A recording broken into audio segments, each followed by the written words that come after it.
Shalom, giving all praises to Yahweh Ba'Shem, Yahweh Shai Ba'Shem, Rakakwadash, Shalom to the 144,000 and rest of the elect out there, Shalom to you all. I'm going to entitle this video, The Chat Gets Emotional Sometimes. So what I did was I put in GMS Israelites, and then let me show you. Gave me a lot of information. Okay, right, I read up to here where they asked you, would you like to know more, blah, blah, blah. Gave me a list. So I put it, I copied and paste. What did I do? Right here, a critique of their GMS's theology from a biblical, historical, or scholarly standpoint. And it gave me more information, as you can see. And they know all the former One Westers, we're major groups, GMS, IUIC, ISUBK, and others.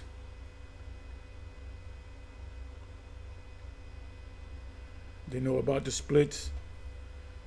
They know, like I said, we're considered former One West Israelites. They compare us to IUIC and ISUBK. So anyway, let me just go ahead and read it.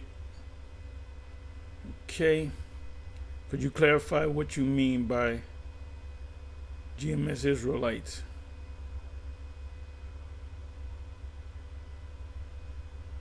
If you're referring to a specific group or movement, you might be talking about GMS Great Millstone, a Hebrew Israelite camp or sect. Here's a brief overview.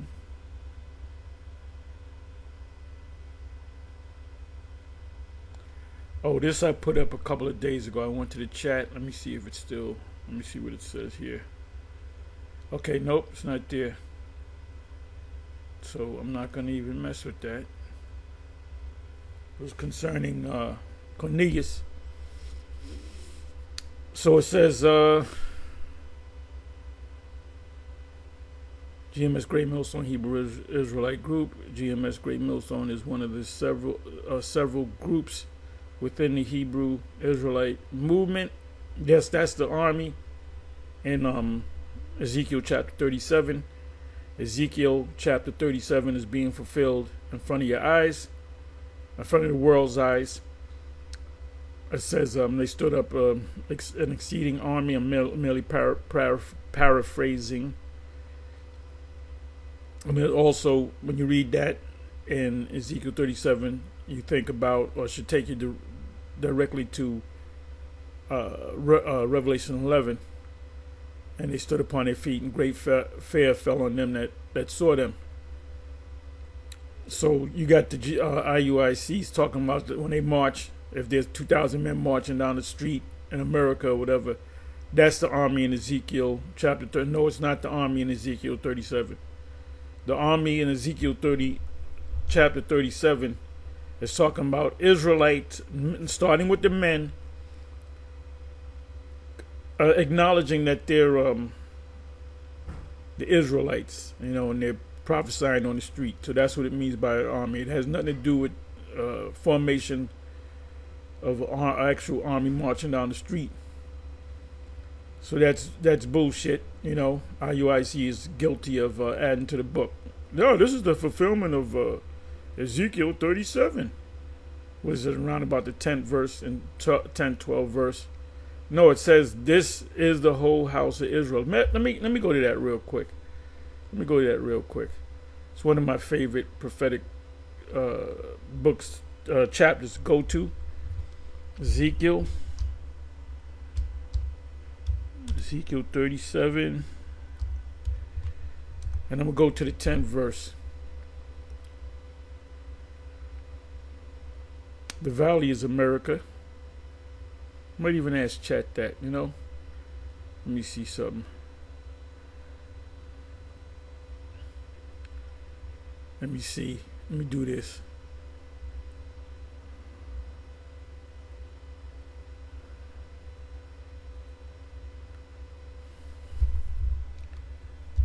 is the valley in Ezekiel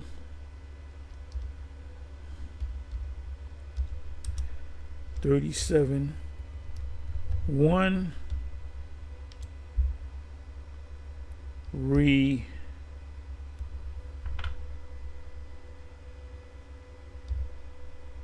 referring to America? Let's see what they say. The Great Awakening is going to take place in America.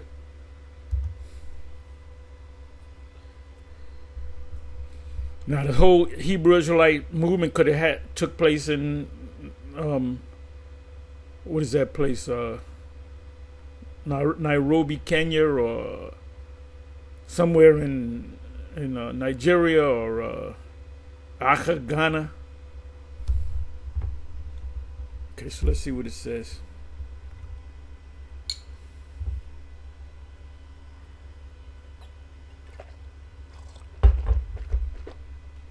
The valley in Ezekiel 37:1, the valley in dry bones, is not referring specifically to America. Ezekiel 30 is a prophetic vision given to the prophet of Babylon, modern day Iraq. Now, Babylon is not modern day Iraq. Around the 6th century, that's old Babylon. Ezekiel says, the hand of the Lord put in the spirit. Meaning of the valley of the dry bones. This vision is symbolic. Here's what the valley represents in context. The dry bones represent the people of Israel who felt spiritually dead and exiled from their land. God, I'm reading verbatim, tells Ezekiel that these bones will come back to life, a symbol of Israel's restoration, both spiritually and physically. Well, it's talking about us. It's going to be a spiritual awakening, then it's going to be a physical awakening, because you're going to see us out there. You're going to see us on the web. It says it is a prophecy of hope and resurrection, that God will bring his people back from exile and restore them. Oh, okay. So if that's talking about the small hats, where's King David? Because it's when you read down around about the 20 some odd verse down to the end, it speaks about David. So where's King David at? And then for that matter, why is it that the people around the planet are not flocking to the land of Israel to learn the laws? So that's not them. Then he said to me, son of man, so what about America? Some people or groups allegorize the prophecy to modern nations like America, and that's exactly what it is. The valley is America. Also, that valley is going to become a lake of fire, especially in the eschatological end time teachings. However, biblically and historically, the passage refers to Israel, not America. Well, they don't know. Conclusion of the valley is not America. All right, good. Let me do it this way.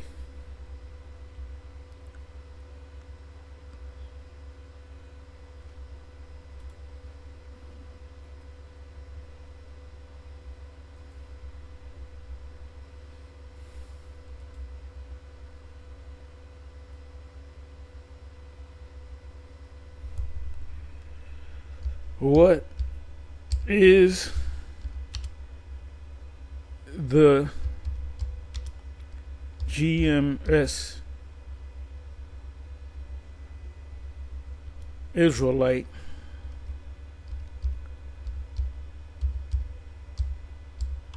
take on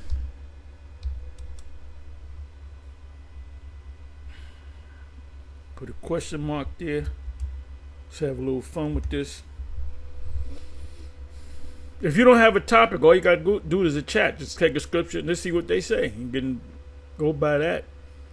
Okay, what is the GMS Israelite take on Ezekiel? Okay, the GMS Great Millstone Israelite Group interpretation of Ezekiel 37:1, especially the valley mentioned in that verse, is often taught to symbolically refer to America, specifically as a place of great spiritual death. Right, great spiritual death. And because when we came over here in slave ships, they beat the language out of us. They beat our, religion, who we are as a people. They gave you slave names. They made you Christian. The Jake in America. When I say Jake, I'm talking about so-called blacks in America, which are the Israelites. Their traditional religion is Christianity, mostly Baptist down south. You got Baptist, Methodist. You got some Jehovah Witness. You got Pentecostal, Roman Catholic. So you got Jake fighting against us, telling you that you're Israelites, and that Christianity that you decided to come up under, you were brought up as a Christian based upon your parents, is a slave man's Christianity. Slave man's Christianity. Don't worry about going in slavery and getting your back whipped when you're in the kingdom. There's gonna be pie in the sky. That's why I don't want to breathe the same air that Jake Christian breathes. I don't want to talk to you. I don't want to know nothing about you. You want to learn that I'm here to learn. I said, well, you got to denounce Christianity. You gotta step on the picture of the false Messiah.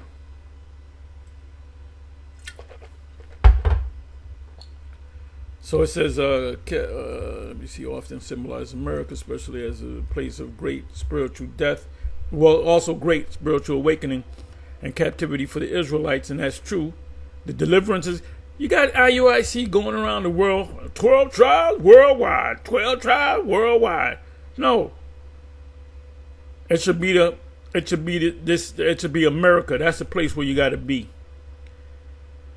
Who they believe are the so-called Black, Latino, and Native American people. Summary of the GMS interpretation of Ezekiel 37:1.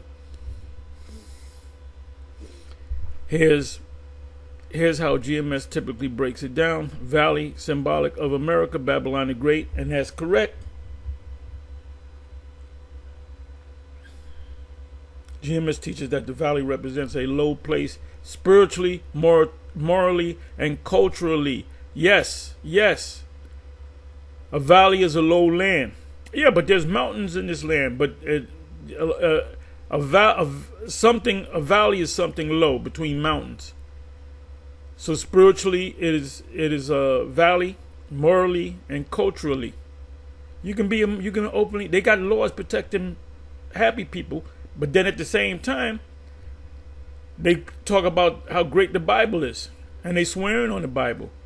They see America as the main location of Israelite captivity. Right, because it's a big country. It tells you in that Isaiah. As a ball, they show... Matter of fact, let me go to that. Let me hold this. And let me go to that. And these videos that we're doing, GMS... certain brothers, not all of them should be doing videos. If you got the day off, if it's a Sabbath, let's say you working regular day, you come home, you can be doing a video. So if you're part of GMS, you're supposed to be doing videos on a regular basis. Okay, where did I say I was gonna go? Damn, I hate that.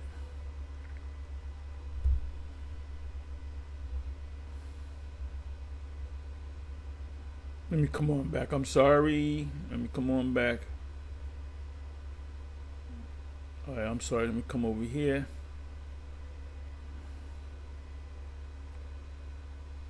Okay, spiritually, morally, the America, the main location of Israelite captivity and spiritual death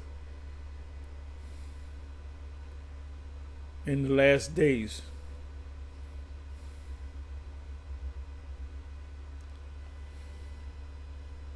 I hate when that happens. Let me do it this way.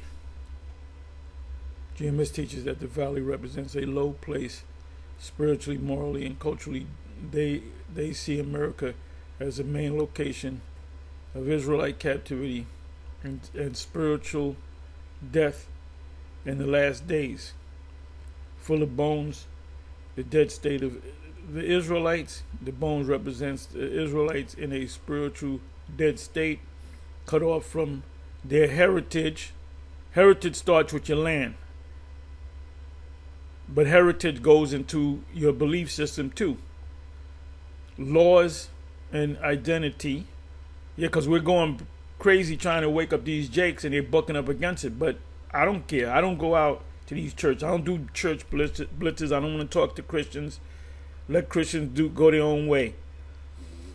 Okay, because they got the word. They got the word. So when they get put to death, then they know why. Which GMS teaches has happened chiefly in America. Right. It came out of this small little school, this hole in the wall called 1 West 125th Street, and now it's all over the country and all over the world. Due to slavery, right? That's Deuteronomy 28. Colonization and forced assimilation. What does forced assimilation mean? Meaning you got to go to the white man's school, you got to go to the white man's church, you got to believe in the so-called white Christ. And that started with slavery. The slaves spoke English because the white man forced them to speak English. The prophecy as a whole, the entire passage, Ezekiel 37:1-14, is viewed as a metaphor for the awakening of the Israelites. Well, that's what it says when you read it. It says this is the whole house of Israel. In the last days, we're in the last days, which GMS believes is happening now. It's happening now through their street preaching, online teachings, and the spread of Israelite doctrine. Now, if you say, well, I don't like watching GMS, I like watching the IUIC because the way they dress, and okay, good. Goodbye. Don't stay with them. Stay with them. Go down with them too. And get that chip while you're at it.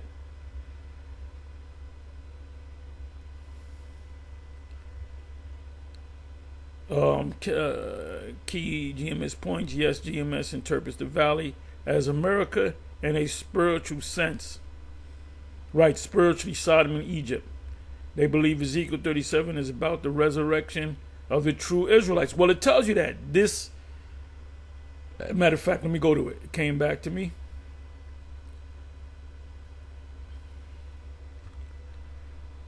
Okay.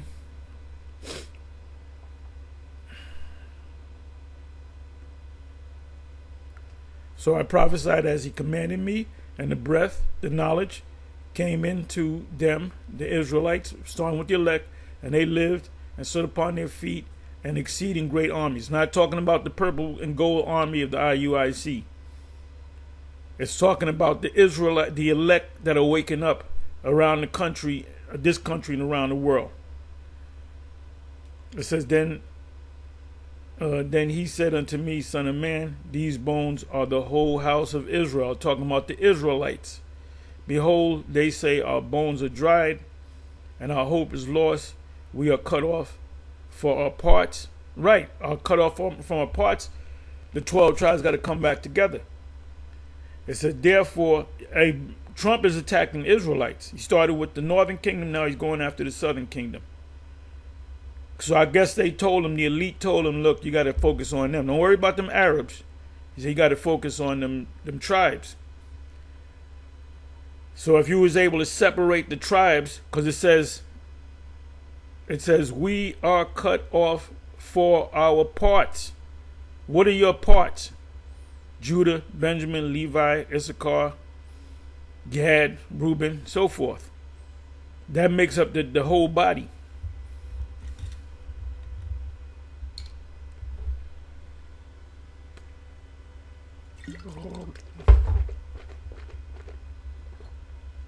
Therefore prophesy and say unto them, thus saith the Yahweh. That's what we're doing. We're telling them, we're reading the scriptures. The elect is going to hear it and they're going to act.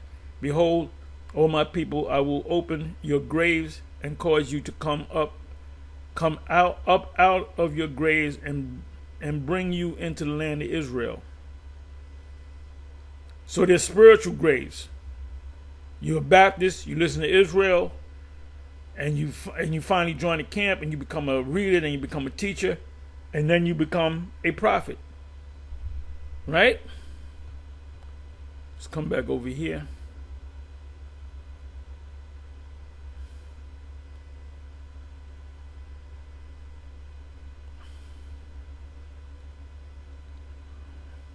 So you want to learn about GMS, just ask the chat. They give you a lot of information.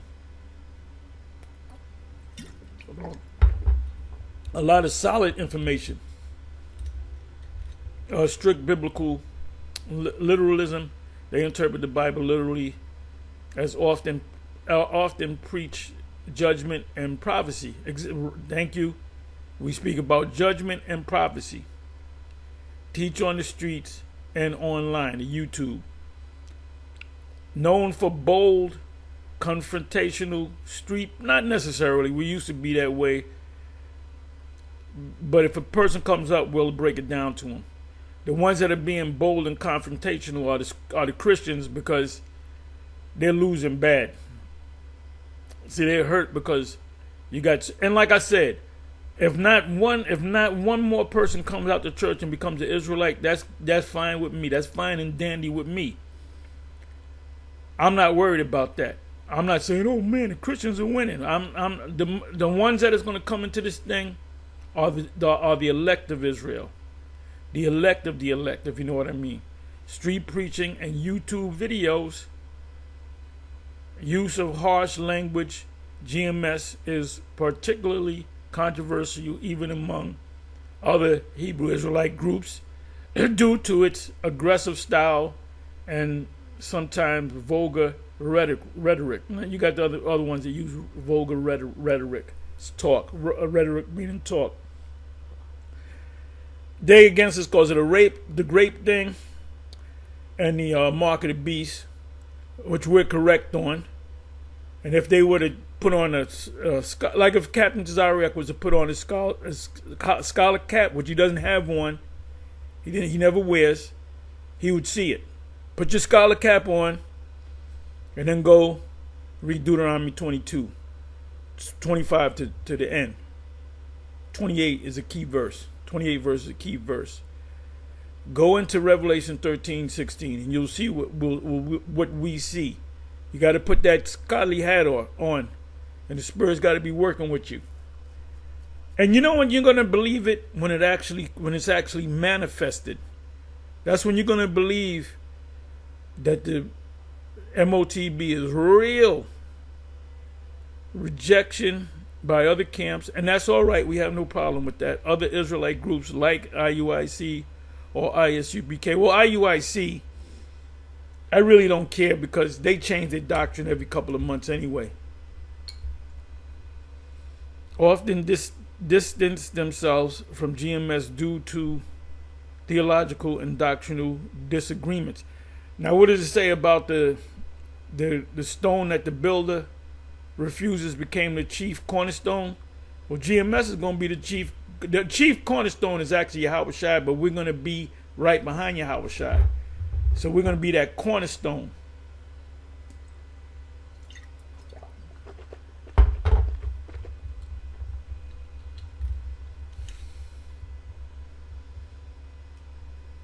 A deeper explanation of their beliefs, a comparison between GMS and other Israelite groups, a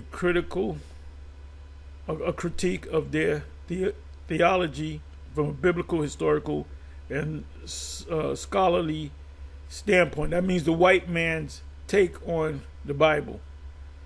So what I did was I asked them the question: Give me a critique of their theology, GMS, from a biblical, historical, or scholarly standpoint. So now the chat's going to get emotional. She's going to get caught up in emotions. Critiquing the theology of GMS Great Millstone Israelites requires examining their teachings in light of biblical interpretation, because they have their own interpretation. When you go to a theological cemetery, they're going to give you their interpretation. So you can't buck up against it, as High Priest Ari would say. Historical context and scholarly analysis below is a breakdown of their core beliefs, followed by a thorough critique from multiple angles. GMS core beliefs overview, 12 tribe chart. By the way, IUIC carries the 12. Now, I was watching a video that Vocab put up. Yeah, Vocab used to run track. Nigga, I didn't know you was a track. I used to run track too. I bet you, I don't know if you was a sprinter, I'd beat your ass in 100. Maybe not. I don't know. I was good. I was fast. I ran 100, but we needed distant runners. It was like the 400, but it's called the 660, and it was like a semi distant race, which nobody wanted to do, so I did it. But I was really a sprinter, you know. But I was good at distance too. So I used to run track, and I was fast. That's Apostle Rhyme Lob. I left his ass in the dust, chasing after somebody. I left his ass in the dust, and I got, 15 years? I'm 15 years older than him. Left his ass. He said, fuck this, man. Anyway, which proves I'm a Jake, you know. Hey, depending on how fast you ran, Vocab, you might be a Jake. If you got a film, if you're running, I'm going to see how you run. I'm going to say, I'm going to know if you're a Jake based upon the way you run or dance. Anyway, I'm just messing around.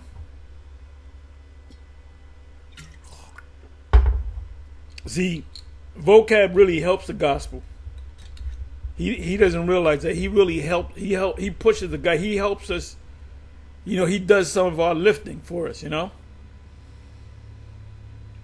You know, he gives us free advertising. So does God Logic. He helps us too with his warp breakdowns. That's the Esau white people identify. Esau white, and nobody, all you Esau, the white man knows everything. The top scholars. But when it comes to Esau and Edom, we don't know who they are. We never heard of them. They disappeared. No, you're the descendants of them people, man. Even the chat says that when you ask them about what happened to the Edomites, it doesn't say that they just disappeared. It said that what language did they use? What term did they use? They didn't use mingle. I think they used the word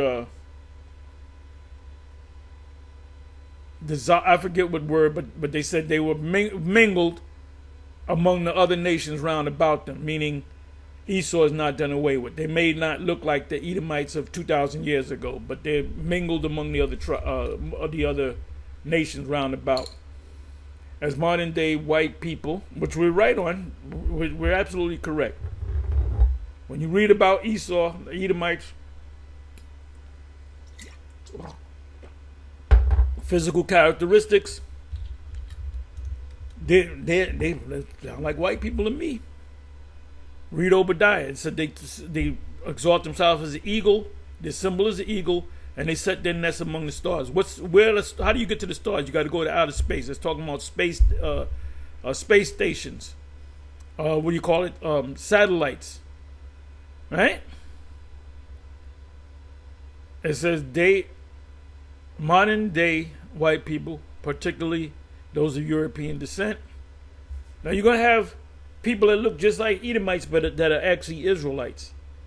And you're going to have people that look just like Israelites that are actually Edomites. It's not based upon the color so much as it's based upon your ancestry. Now, when you do an ancestry 23andMe or ancestry.com, whatever you do, they're not going to say, "Oh, you're the Edomites," because it doesn't go that far back. It says salvation is only for Israelites, which is biblical. It's all throughout the scriptures. Deny salvation to non-Israelite nations. Yes, we deny it because it's not in the scriptures. It's not in there. Reincarnation, which not one Christian believes reincarnation is spoken about in the Bible. Teaches that biblical prophets and Israelites are reincarnated. No, everybody's reincarnated. Polygamy, one man having many women, Isaiah 4:1, and controversial views on women. There ain't no controversy. It's controversial to you. Controversy. Inside joke. Advocates multiple wives. Isaiah 4:1. Isaiah 60, the last couple of verses, it says one.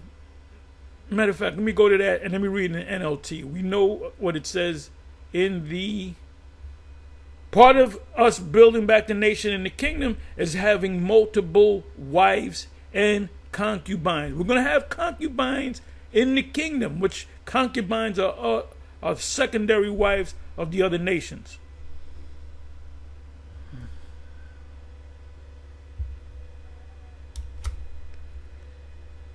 Little dust. I'm sorry.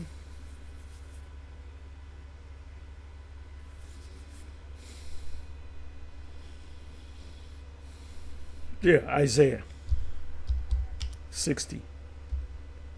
And we're going to read that. We're going to read that in the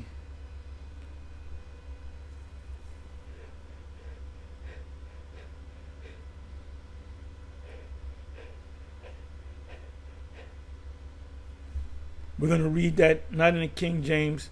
Let me bring it down.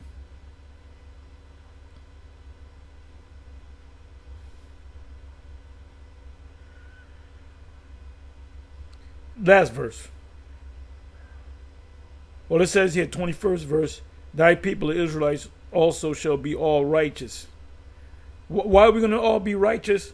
Because we're going to come up under the new covenant, the new covenant. We're not under the new covenant as of yet.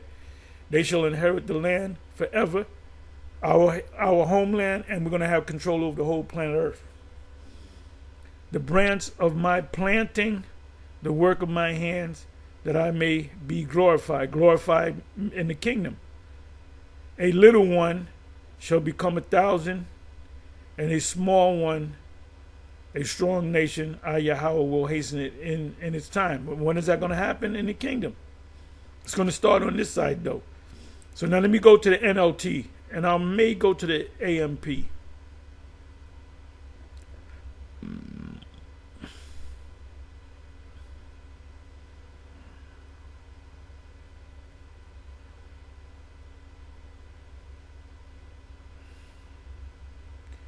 The smallest family will become 1,000 people. So now let's say, what does it mean? What constitutes a family? A man, a wife, and ultimately having children, right? So you're going to have an Israelite, a significant Israelite in the kingdom, maybe one of the 2/3 coming back. The smallest family led by the man will become 1,000 people. What does that mean? Does that one man going to pop his wife and they're going to have 1,000 children? No, he's going to have multiple. Because you're going to have to strap her down to the bed. You're going to have to glue her down to the bed with her legs spread open. You're going to wear her the hell out. A woman is not built to have 1,000 children. So what does it mean? It means that one insignificant guy in Israel, a guy that's not one of the elect, one of the 144,000, or one of the apostles, or whatever, one of the prophets.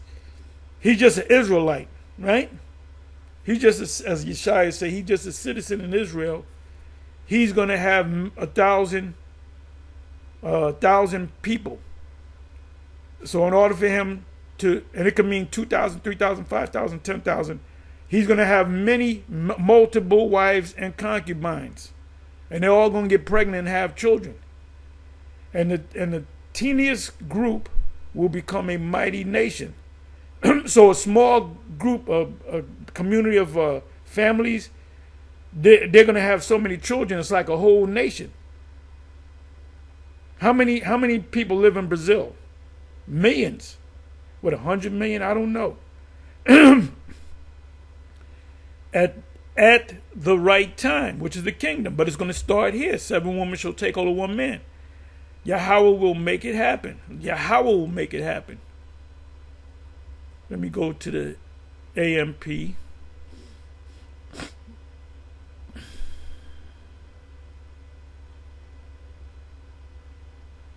See, these women right now are out of order.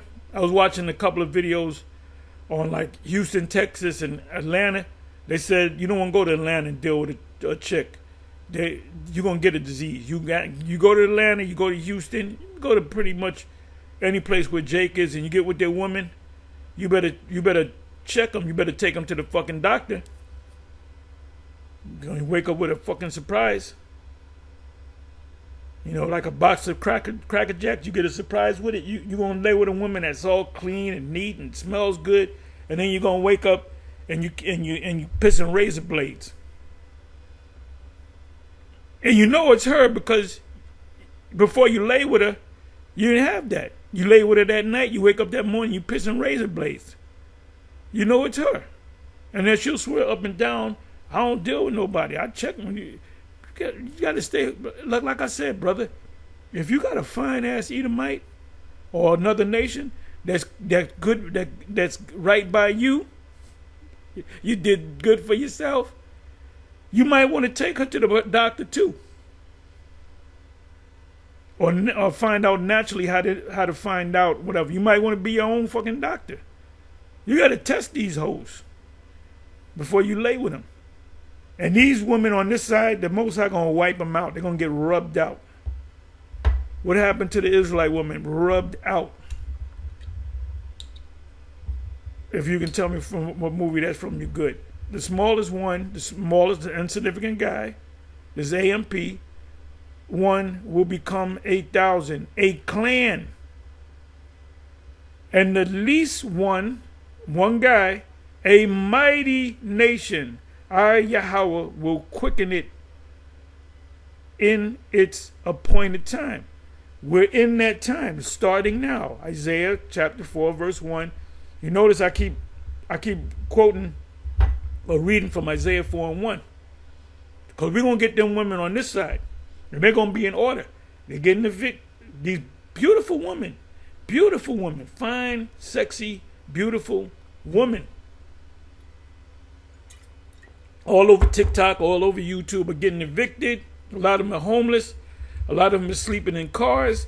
But you won't know that because they keep themselves fresh. They'll join the gym, go use a shower, eat.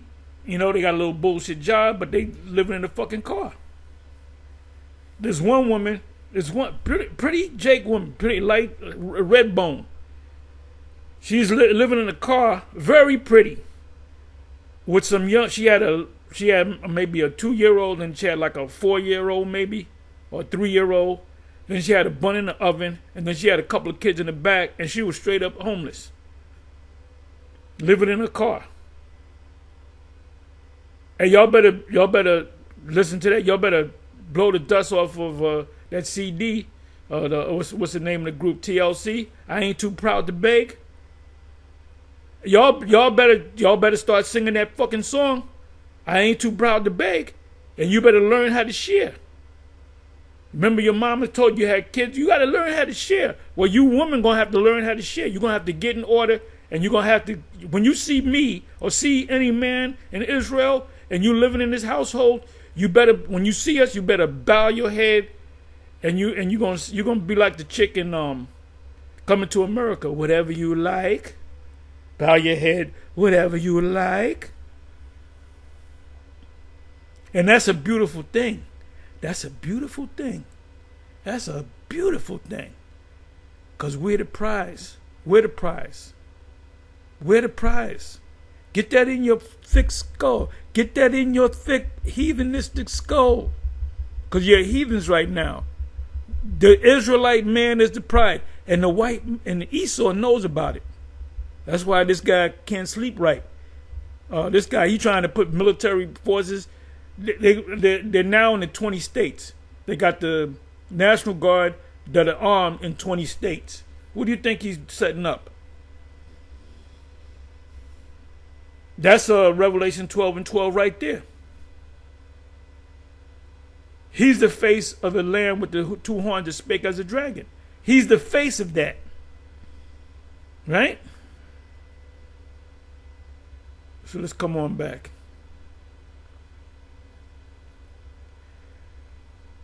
So the 12 tribe chart.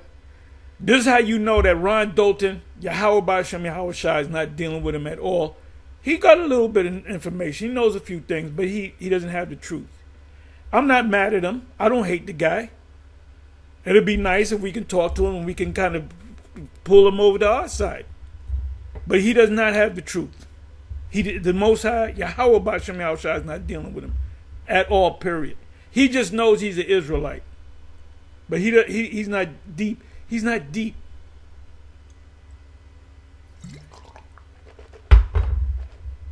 Like I said, not knocking the guy. He just don't know. He's not. I don't even think he's wicked. He just doesn't know. So if he doesn't wake up, he's gonna get destroyed over here. Well, he's in Africa now.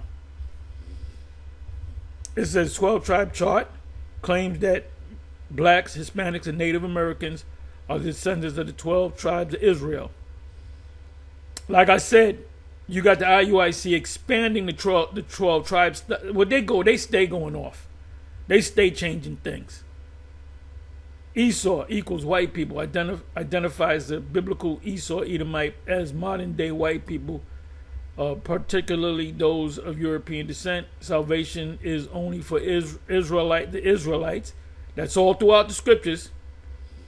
Deny salvation to non-Israelite nations. Absolutely, and that's in the scriptures, if you understood the scriptures.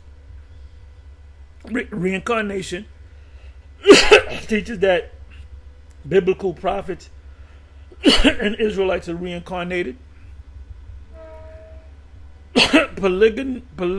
Polygamy and controversial views on women advocates multiple wives. Well, I just showed you that in Isaiah 4, Isaiah 60.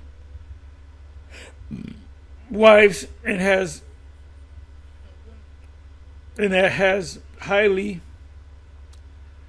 misogynistic teachings. Misogynistic. I couldn't form it in my mind. Let's look up the word misogynistic. Okay, wait, let me come over here.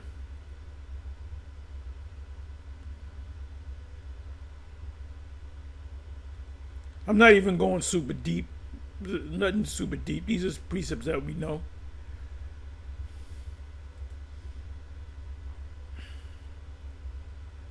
Meaning, let's see what it means. Strongly prejudice against women. Yeah, we say all you women are wicked. Zerubbabel said that. They said the king is wicked. Women are wicked. Women are wicked. Let's see.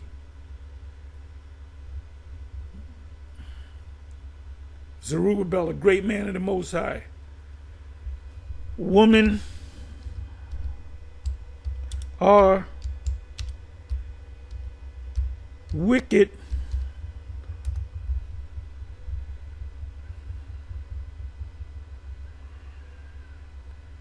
Let me go to the Apocryphy. Okay, we found it. First Ezra 4 verse 37.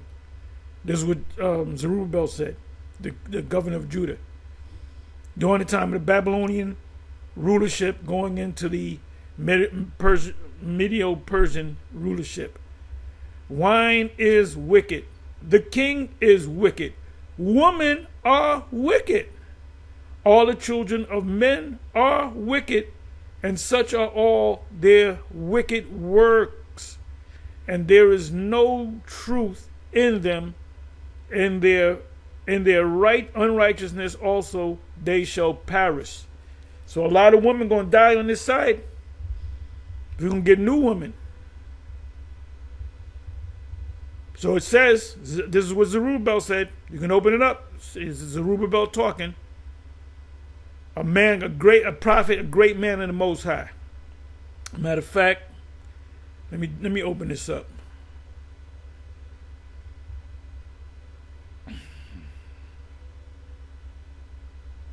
I want to get the word Zerubbabel.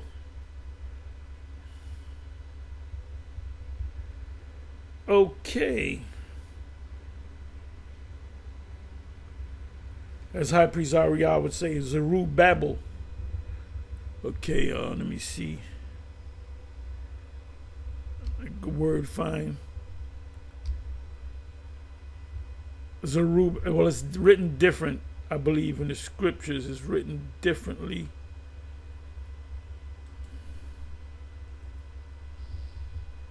It's not going to come up this way. Let me see something. Let me go to King James.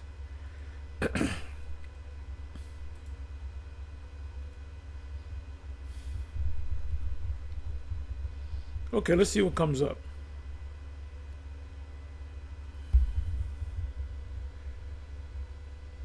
Okay.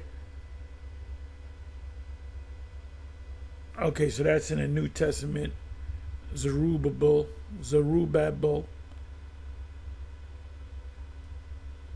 Bear me for a minute, y'all.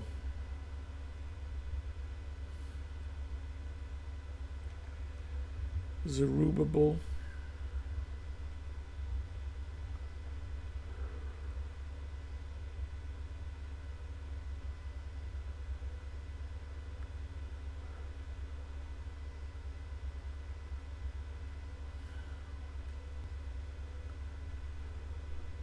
Okay, let's try it this way.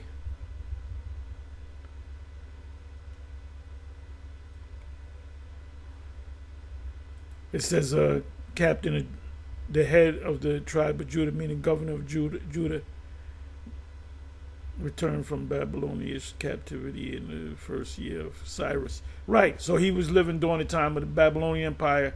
Babylonian Empire was taken down. Okay, so let's come over here to the, let's come over here. Okay, it should come up in the New Old Testament.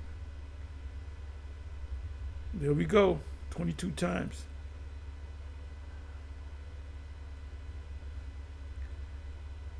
Zerubbabel and Joshua, the high priest. Zerubbabel, Nahum, Levites, Zerubbabel, the son. Okay, this is what I want. Now we're cooking with grease. Now we're cooking with coconut oil. Haggai 1 verse 1, in the second year of Darius the king, in the 6th month, and the first day of the month, came the word of Yahweh by Haggai the prophet unto Zerubbabel, the son of Shealtiel, governor of Judah, and Joshua the son of Josedek the high priest, saying, Then Zerubbabel the son of Shealtiel and Joshua the son of Josedek the high priest, with all the remnant of the people, obeyed the voice of Yahweh their power, and the words by Haggai the prophet, as Yahweh their power had sent him, and the people did fear before Yahweh, like we're doing now. There's a certain remnant. Go back to Isaiah 19. We're going through that, right? The 18th verse. We're going to speak the language of the Canaanites which is the ancient Hebrew, and we're going to swear by the name of the Yahweh. 14 is the spirit of Zerubbabel, son of speaks Zerubbabel, son of man, governor of Jerusalem, the high priest. Haggai, strong Zerubbabel.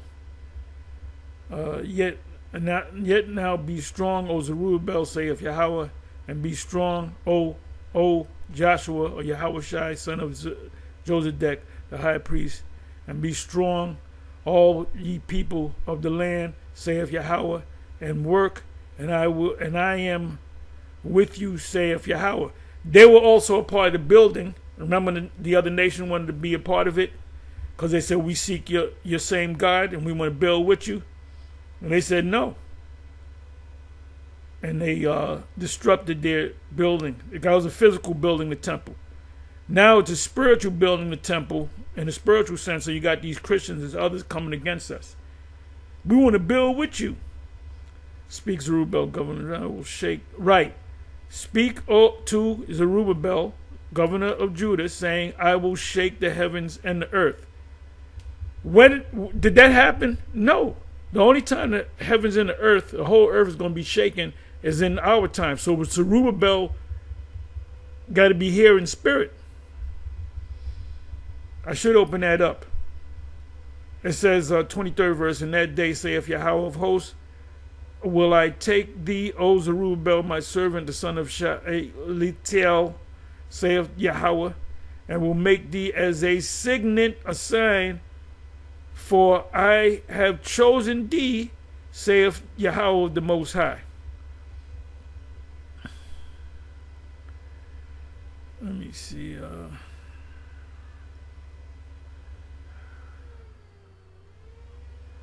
You know what I'm looking for? Let me do this.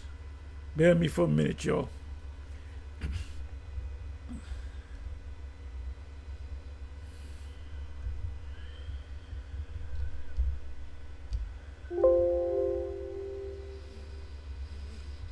Let me do it this way. Forgive me, y'all.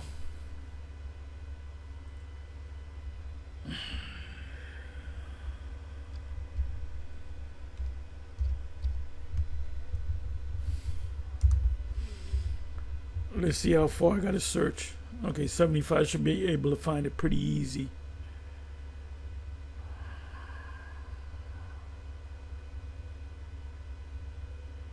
Bear me a minute for a minute. I'm kind of going into a different direction, but that's okay too. There's lessons within lessons.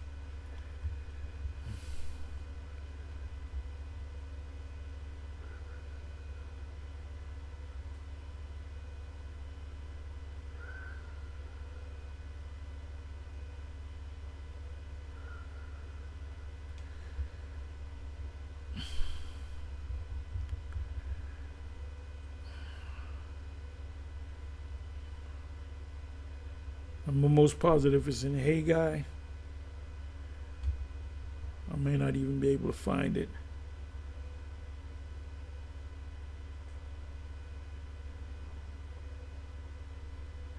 I believe I found it. Okay. Zechariah 4 verse 7. Who art thou, O great mountain? That great mountain represents Babylon the Great, America. That's also in Isaiah 13 about the mountain. It's also in Jeremiah. I'll go to that in a minute. I'll go to that in Jeremiah. It says, who art thou, O great mountain? That's Babylon the Great. Before Zerubbabel, the chosen man of the Lord, thou shalt become a plain. It's going to be laid flat by the missiles. And he shall bring forth the headstone thereof with shouting, crying, grace, grace unto it.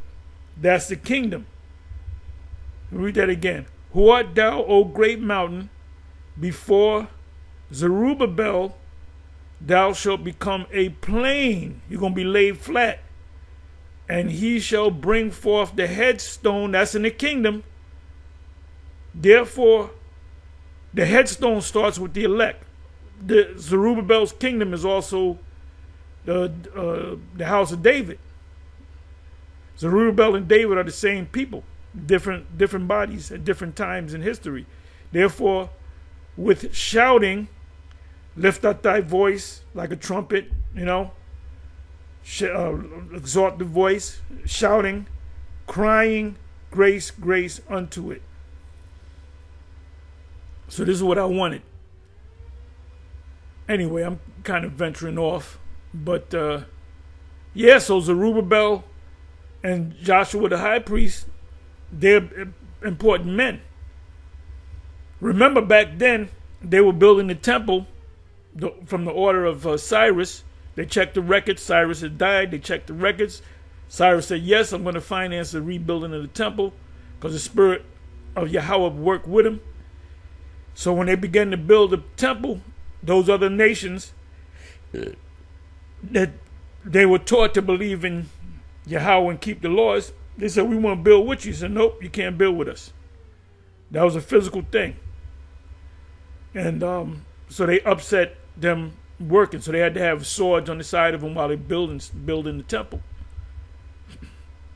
So like I said, we're building the spiritual temple. So we got these Christians trying to come up against us and building because we won't allow the Gentiles in. The Gentiles ain't coming in. Most High is only coming for the Israelites. So let's come on back. I'm going a little bit long, but okay. So I looked up the word. Let me do this again. Misogynistic means what? Strongly prejudiced against women. Like you are beneath us. You are beneath us. That's why we're gonna have many of y'all. Right? What's the difference between a misogynist and a chauvinist? Not too much. What is the opposite of misogynist? That's the opposite. The most direct opposite of misogynist, a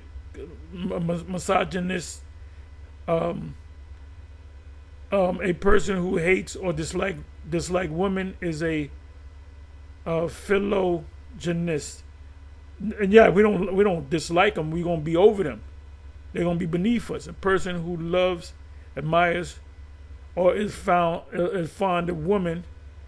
However, the context of the social and political movement for gender equality, right? We ain't gonna be no gender equality in the kingdom. Opposite of the deeply embedded societal hatred seen in misogyny is often considered to be feminism. Yeah, the women, anybody that's a feminist, they're batty. They're screwed in the head. They're fucked up. Which advocates for the social, political, and economic equality of the same. Ain't gonna be no. You know what it means to be equal? That in your neighborhood, there's a construction job. A woman gets a job. A man gets a job. Let's say you got women on one site and you got men on the other site. That building's gonna be built. The site that the women are, that building is gonna fall apart. They're not built that way. They're not built that way. So stay away. Don't walk away from a feminist. Run away from them. They're bugged out in the head. Them college hoes. Stay away from them fucking college hoes. Then them hood hoes ain't right. Ain't none of these women right, man. That's why I said, brother, a nice Edomite woman with a nice body come and she treats you right, you do. You don't have to live with her. She don't gotta come to your house. You can go to the hotel. If she can come to your house, you pop her and you send her home. That's the way you gotta be. And it's coming to that very soon. You're gonna have to start learning that song, TLC. I ain't too proud to beg. You better start learning that song. You better dust the CD off and play it. And memorize them goddamn lyrics. Matter of fact, let me do this.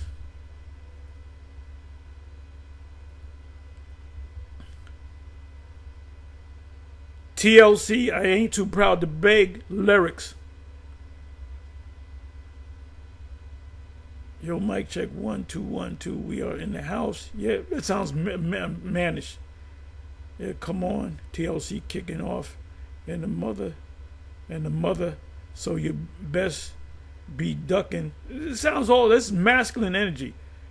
Fast, yo, T-Bars is your being a boss. Chili, what's up with that sauce? We know what that is. This is it. Yo, T-step on. This is like another language. Thinking short of what you got. Better. Let me see. Ain't no better love than your own. A mistaken urge to be sexing with society. How can you be happy alone? Right? How can you be happy alone? You better learn that song.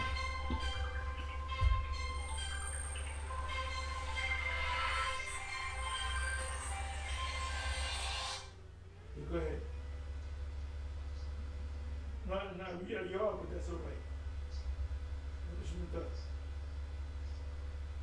You got the list of what I needed?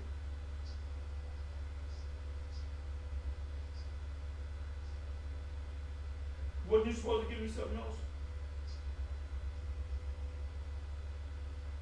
No, I think maybe you got it last week. But the other thing you got to get,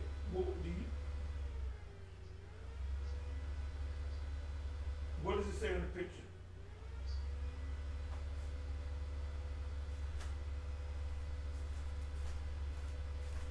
Give me a second, y'all. I'm talking on the phone. I was talking to the live show. I mean, the video.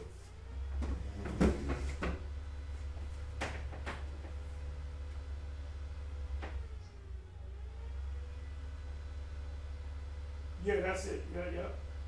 Baladi. Yeah, that. Yeah, give me 2 bottles of that. Veggie. And you can get their brand. The Vitamin Shop brand. I think it's white and orange or whatever. Also, what else? And you're supposed to I guess you're supposed to pick up something from this brother. You're supposed to get a couple of things from me. Yeah, but then I asked him for, what do you call it? Castor oil. I don't know if he forgot. Yeah, just hit him up to remind him about the cat. See if you got the castor oil in the speakers. All right, shalom, Mark.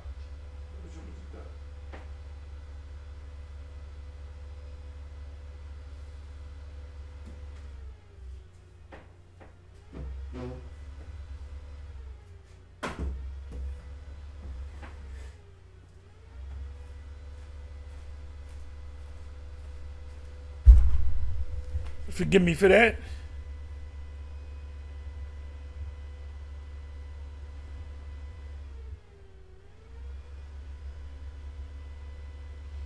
Yeah, but anyway, let me get back into this, man. Yeah, these were demons. TLC with 3 demons. Let me see here. Anyway, I'm all over the place, but so we looked that word up. Misogynistic teachings, street teaching, and harsh rebukes use aggressive methods. Well, we're straightforward.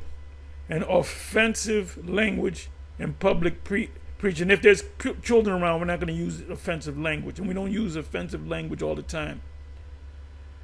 Apocalyptic worldview believes in the imminent destruction of America. We're unapologetic about that. That's going to happen. Referred to as Babylon. Like I said, you can learn. If you want to learn about the GMS, the Israelites, go to the chat. They're pretty much on point. A biblical critique, which we don't give a damn about. I'm almost finished. It says problem with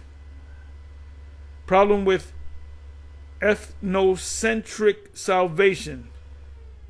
And ethnocentric means one nation, like the Israelites.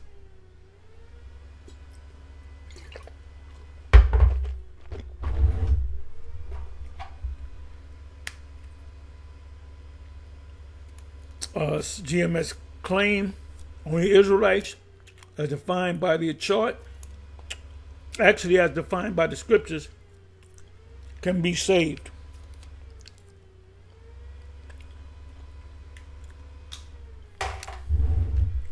Biblical counter, John 3:16, and that's easy. John 3:16, for God so loved the world, the word world, and they tell you it's cosmos. Cosmos, matter of fact, let me do this. Let me go to the Google. John 3:16, for God so loved the world. Greek, cosmos, often referring to humanity as a whole. Nope. Let's look it up. Let's see what the Google has to say.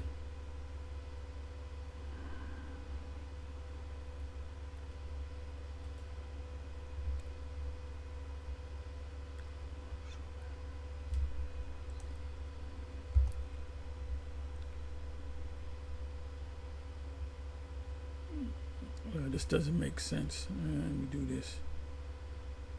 Cosmos. Greek.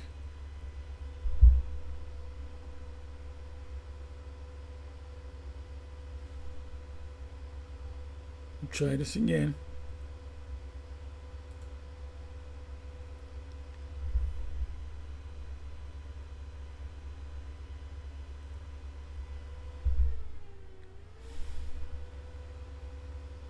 Okay, it just says world, which is bullshit. When you look it up, the cosmos is a certain segment of like you got the planet Earth, you got the Greek world, you got the Chinese world, you got the world of rock and roll. So that word in John 3:16, for God so loved the world, he's talking about the Israelites. Romans 10 verse 12, for there is no difference, a distinction between Jews and Greeks. The Greeks are Israelites that don't know that they're Israelites, as opposed to, or when you compare Grecians in Acts 6, Grecians are Israelites that were born outside the land that know that they're Israelites. Greeks are Israelites that don't necessarily know that they're Israelites. So we got to wake them up to the fact that they're Israelites. Revelation 7 verse 9, a great multitude from every nation and all tribes and peoples and languages stand before the Most High. No, those are Israelites. The answer to that is Revelation chapter 5. Read the whole chapter. 12 tribe chart is not biblically supported. GMS chart assigns modern ethnic groups to the 12 tribes. Well, you have to do it that way. Who are the actual descendants of Israel today? They're modern people that live in the modern world, not being called Israelites, being called under these other nations. Example given: Puerto Ricans equal Ephraim, Haitian, Levi. Critique: there is no biblical or historical evidence. Well, you got books on it. You got the history of the American Indians, James Adair, where he said he traded with them, and he said that my conclusion that they got to be the Israelites, connecting Native Americans or Caribbean people to ancient Israelites. The chart was created in the 20th century with no genealogical, archaeological, or linguistic support, whatever that means. We got that through the Spirit. Misuse of Esau Edom doctrine.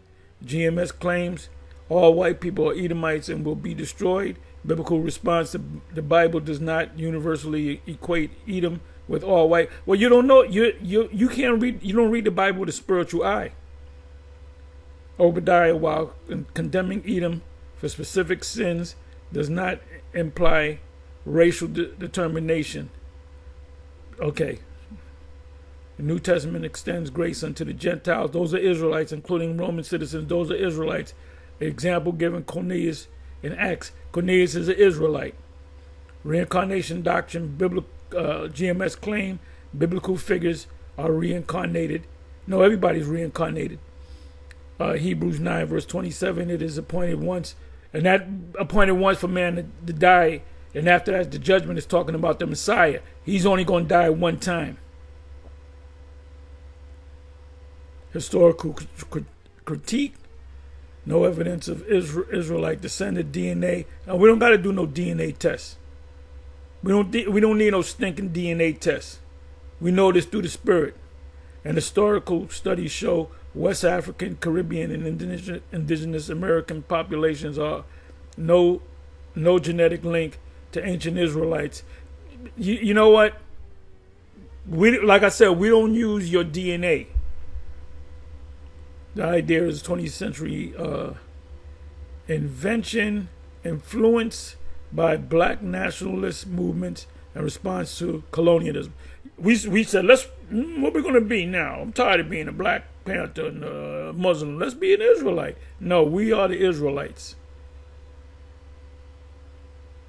Use of KJVioni. No, we use the NLT, the AMP, the GNT.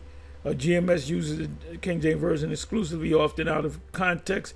Right, it's out of context. If we don't break it down the way they want us to break it down, it's out of context.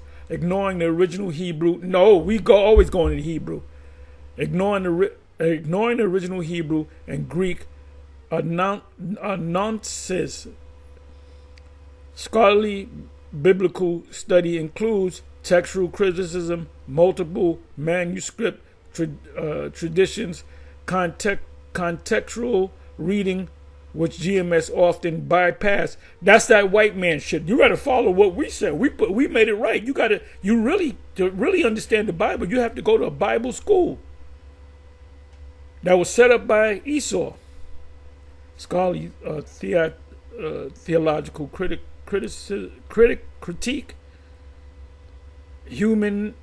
hermeneutical errors, or bad interpretation. Yes, to you.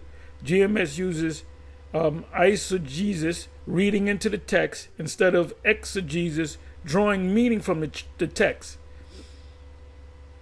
Which means exegesis, meaning you breaking it down, interpreting it. If it says Jesus wept, there's no secret breakdown to it. It just means he wept. So that would be reading into the text, right? Eisegesis. They rely heavily on cherry picking verses. The scriptures say that. One part of the scriptures answer another part of the scriptures. Some from the New Testament could be answered from the Old Testament. Even Paul, Peter, and the apostles said, as it is written. When they say that, meaning what? They got that from the Old Testament. To support their narrative, ignoring broader biblical terms, mercy, unity. They talking about we got to have mercy. They don't have mercy. Mercy, unity, redemption through Christ for all people. That's not biblical.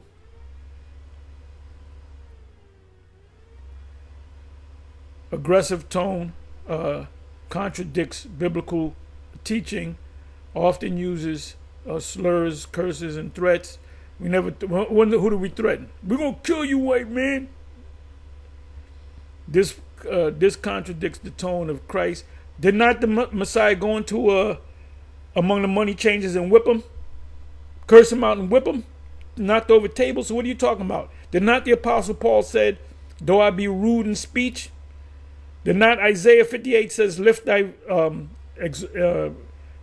voice like a trumpet and tell my people their sins"? Does not Isaiah 13 say, "Exalt the voice"? Apostles, then they wax bold in the spirit. Let your speech always be with grace. Peter, with gentleness and respect. But then it says the fear the forward too. It's a lack of accountability of historical tradition. They are non-creedal, not connected to any historical branch of Christianity. In other words, a white man's Christianity. Example given: Eastern Orthodox, Roman Catholicism, Reformation, which is a Calvinist Protestant. Their theology lacks peer review, scholarly engagement, and historical continuity. In other words, you got to teach it the way the white man taught you to teach it in slavery. That's what it means by historical continuity. Peer review. Well, our peers are the other Israelites, right? Scholarly engagement. What does scholarly just means? To be schooled. Our teaching is different from yours.